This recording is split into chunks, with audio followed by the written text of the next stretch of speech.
Today's city council meeting erupted into a number of heated arguments. CBS 2 political investigator David Kozlov live at City Hall. Dana, this got downright ugly. Yeah, you know, Brad, there were signs the city council meeting was going off the rails early on. It all started over an objection to naming a new top city lawyer over how the city handled the Anjanette Young case, and then the meeting derailed from there. It was expected to be a routine point of business at today's city council meeting, voting to make Celia Meza Chicago's new corporation counsel. Then this happened. In light of everything going on with Ms. Anjanette Young, Alderman Taylor and I moved to defer and publish this item. Thank you. Cue mild council chaos. Two aldermen, Ray Lopez and Jeanette Taylor, stood firm about their reasons for deferring Meza's appointment. This was not about this appointment. This was about their mistreatment of Ms. Young. Just this month, the city moved to dismiss Young's civil lawsuit despite Mayor Lori Lightfoot's December 2020 acknowledgement that what happened to her was inexcusable. Meza was the mayor's counsel and senior ethics advisor at the time. You know, the law department has to be taken to task for what it has been doing to this woman this entire time. And if this is the only way we can get their attention, then so be it. During a recess, Mayor Lightfoot went back to talk directly with Alderwoman Taylor in what appeared to be a heated private conversation.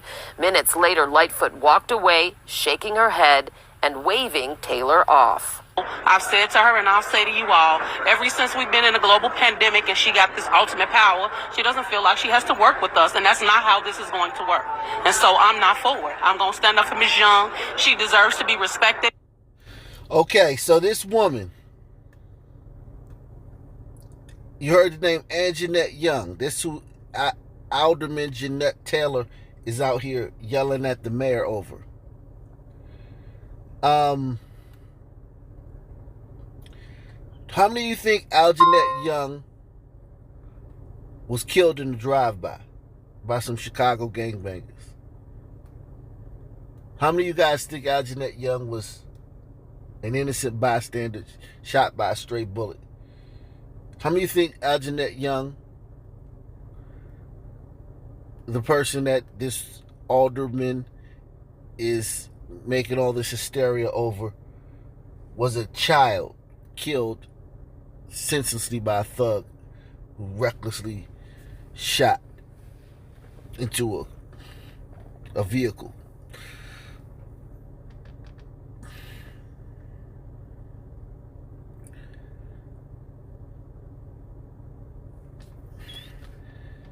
Because if a female leader in Chicago is going to make a big fuss about something, a mother, you know, someone from a nurturer, you would think it would be about the biggest crisis in the city over the last few decades. And by few, I mean like 5.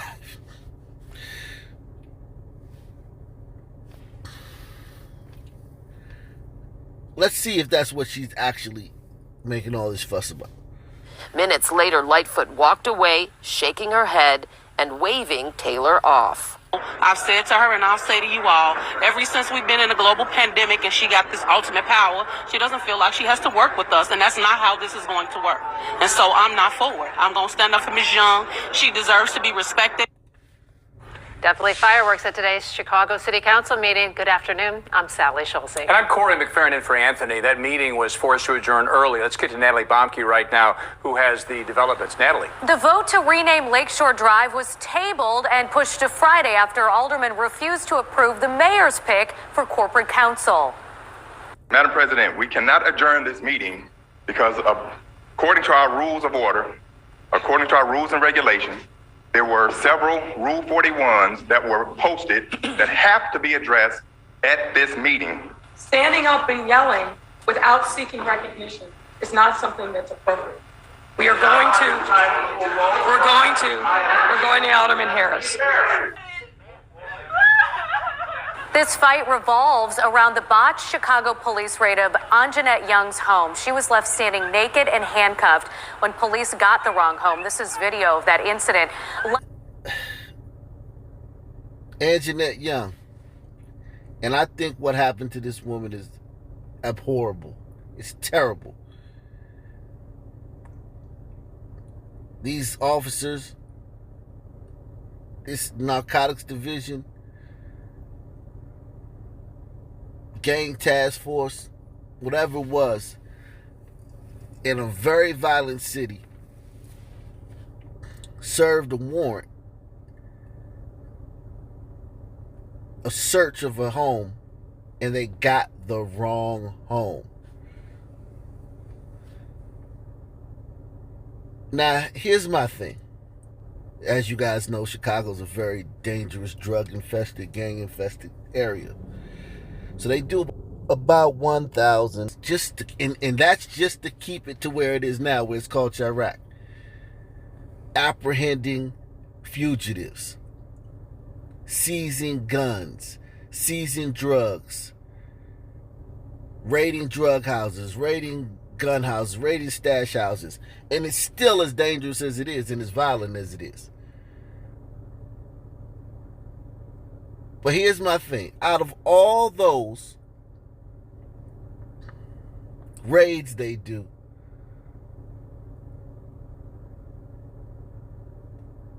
they messed up one time and got the wrong address. Now, I did a video the other day where the thugs in Detroit, one of the groups of thugs, one of the thousands of groups of thugs that go around shooting in Detroit, got the wrong address. And they shot up the wrong house 3 different times, and the family ended up moving. Things happen, you know? When you're doing so much, those thugs in Detroit are doing so many shootings that sometimes they're going to hit the wrong house. These cops in Chicago are doing so many raids to apprehend violent criminals, apprehend wanted suspects, seize drug houses, seize gun stash pots,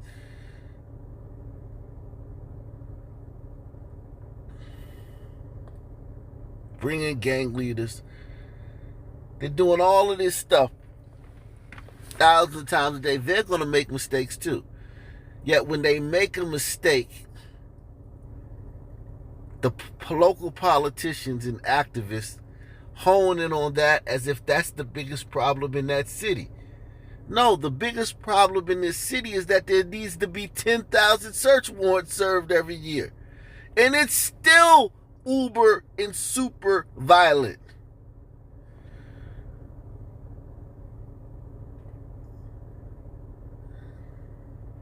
That to keep the violence level where it is, they have to do this many search warrants. And when they mess up one time, that becomes the story. And of course it's going to be racism. And of course it's going to be like they went to the wrong house because she was black.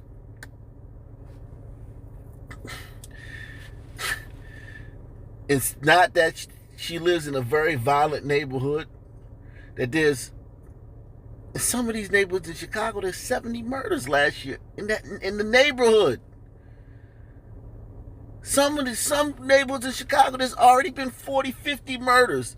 We're talking about neighborhoods. We're not talking about wards or boroughs or sections of the city. We're talking about neighborhoods where there have been 50, 40 people killed already this year. So you can imagine what the drug trade is like in that city, what the gun trade is like in that city, the black market gun trade is like in that neighborhood, the drug trade in that neighborhood. So yes, I feel bad for Angelique Young, that they raided her house and she was forced to stand semi-robed in a blanket while they raided her house. But Jesus Christ, they do thousands and thousands of these every year in this city. Thousands. And I mean thousands. And they mess up once. They're trying to turn this into Breonna Taylor 2.0. And this is not Breonna Taylor 2.0. This is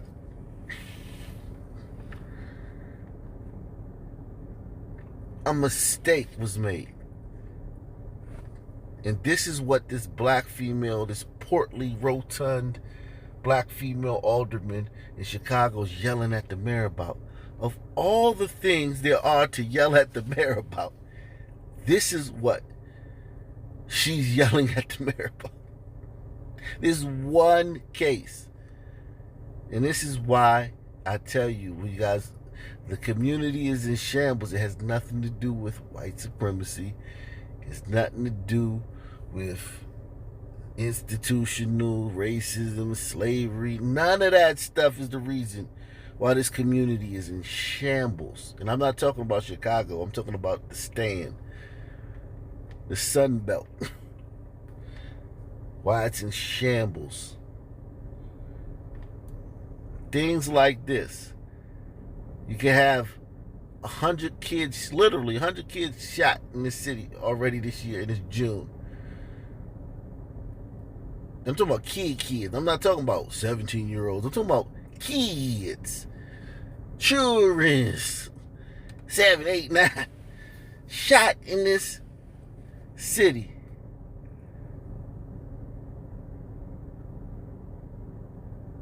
Kids having to wear bulletproof backpacks to school, or it being recommended by local leaders that they wear bulletproof backpacks to school.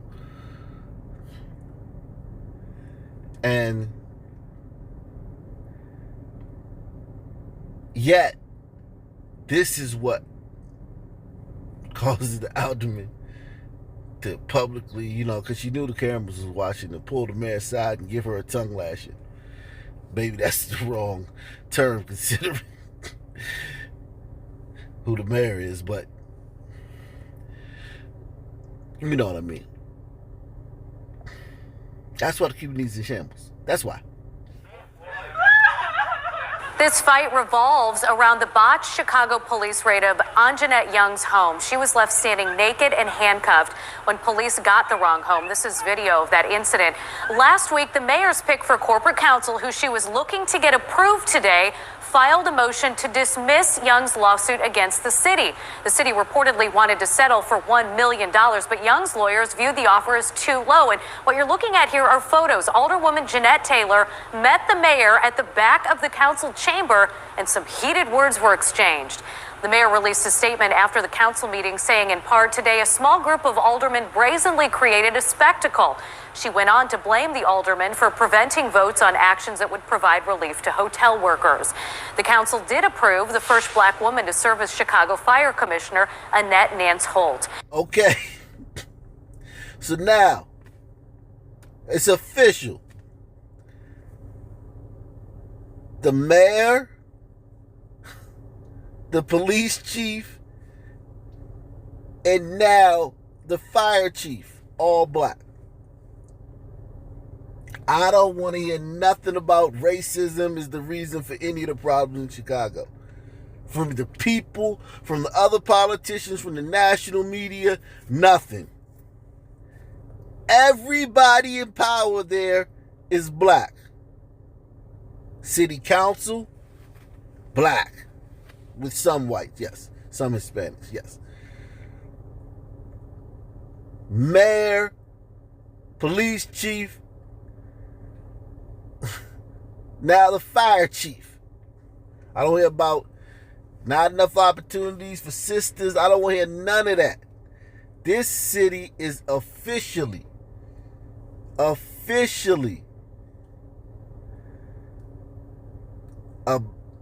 sun colony. This is a sun tree.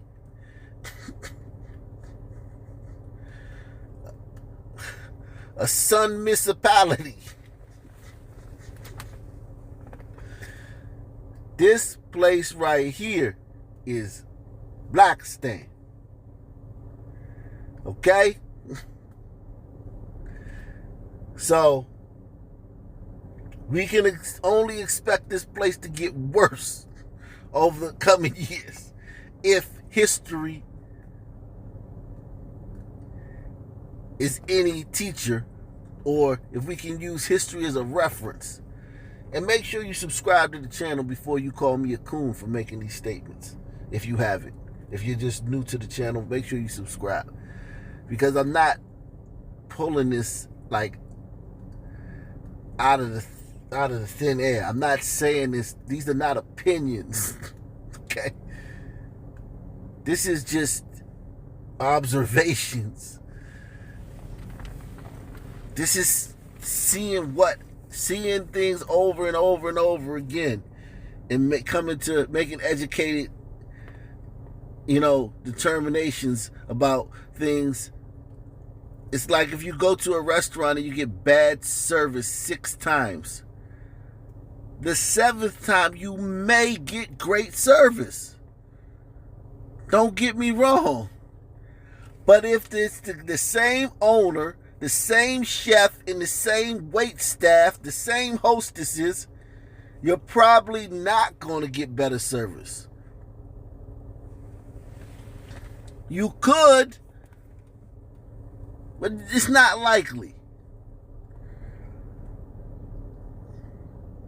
So make sure you get into the comment section, hit the like button, subscribe, take the $5 challenge via PayPal or Cash App, or even the Super Chat. You can get the Super Chat on the next video you watch. So we really appreciate it. That's why we bring you this news daily. Peace. I'm out.